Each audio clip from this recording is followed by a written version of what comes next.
Welcome. So today, United States has witnessed a massive storm in the regions of Massachusetts, Maryland, and Washington, and it has been believed that this is caused due to the formation of shelf cloud, one of the very important concepts that we would understand in this lecture. So our idea would be to find out a real difference between a shelf cloud versus a wall cloud, and why do people and students usually get confused when there is a question between the two.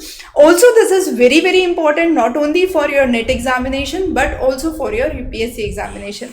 Now, to begin with, when we talk about Arcus clouds can be classified into two: roll clouds and shelf clouds. Now, both of them are low-lying horizontal cloud formations that occur, and more importantly, they are considered as an accessory to cumulonimbus cloud, which would actually bring the rainfall. So shelf cloud is a precursor to, we can say, the thunderstorm. So in the first diagram, as you can see, this is the formation of a shelf cloud. It appears as if it is a wall, but it is not a wall.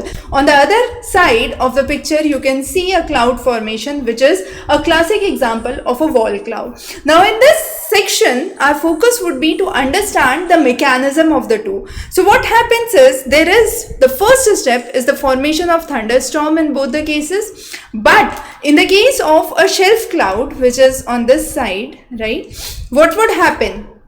There is an existing formation from which the cold air would outflow. Now here the cold air outflows. Now once the cold air outflows, it would push the warm air up, and this warm air would lead to formations of further cloud, and this would be ultimately the formation of a shelf cloud. It would appear as if a whole range of wall is running, but it is actually not. So shelf cloud is also called as whale's mouth because it is so giant and so extensive that it spreads over miles and miles. However, on the other hand, what would happen is you have the wall cloud. Now this wall cloud is, so here we can say it is because of the outflow of the cold air. Right? Under a wall cloud formation, it would be inflow of the warm air that would occur. So usually the wall clouds are restricted to smaller areas, a region where a tornado formation or a thunderstorm, a cyclonic formation would occur. So what would happen is, here, if I explain it, this would be the case. You have the updraft and the downdraft within the cloud formation. Now here what would happen? Updraft would be greater than the downdraft. Now as a result, the cloud formation would be below the downdraft level, and this would be appearing as a wall.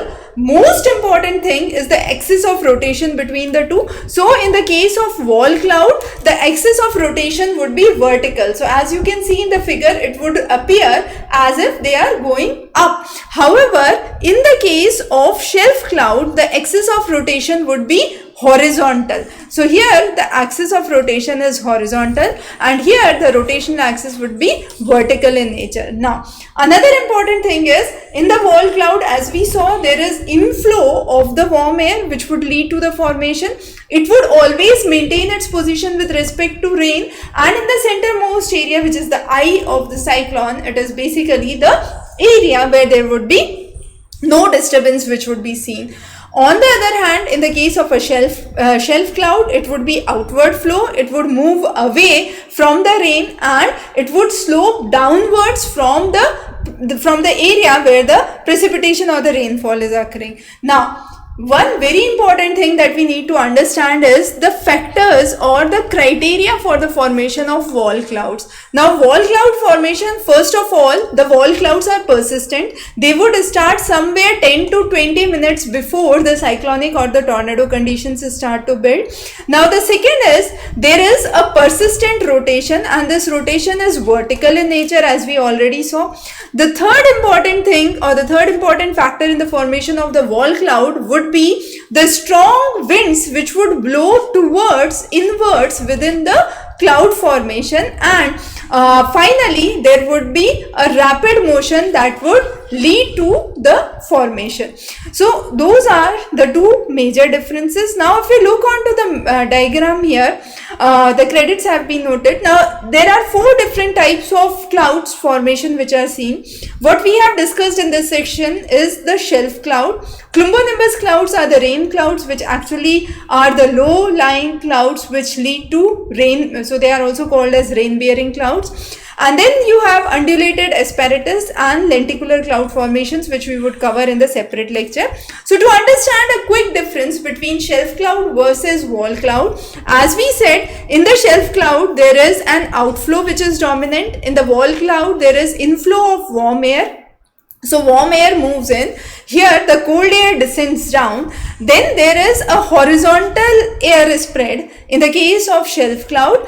In the case of wall cloud, as we said, there is vertical, so we also call it as a mesocyclonic condition, where main updraft is very important, and this updraft is greater than the downdraft, finally leading to the formation of the cloud conditions. And finally, as you can see, the uplift is in the case of shelf cloud, because warm air is forced to move up. As the cold air exits, the warm air has no option but to move up, and this warm air, as it moves it up, it leads to formation of further cloud conditions, and it spreads over thousands of miles, we could say, and comes as a huge shelf cloud which remains there for a few minutes and then moves forward. Also, shelf clouds are more chaotic. The behavior is unpredictable. It could change and it rotates on a regular basis. If we look onto the two differences, wall clouds ultimately have greater potential for tornado. However, shelf clouds actually move on a straight line wind. That's the major difference between the two, as we can understand. So a very important lecture from today's perspective. Of course, more detailed comprehensive topics under climatology have been covered in the study material. Thanks for joining in. Have a wonderful day ahead. Thank you.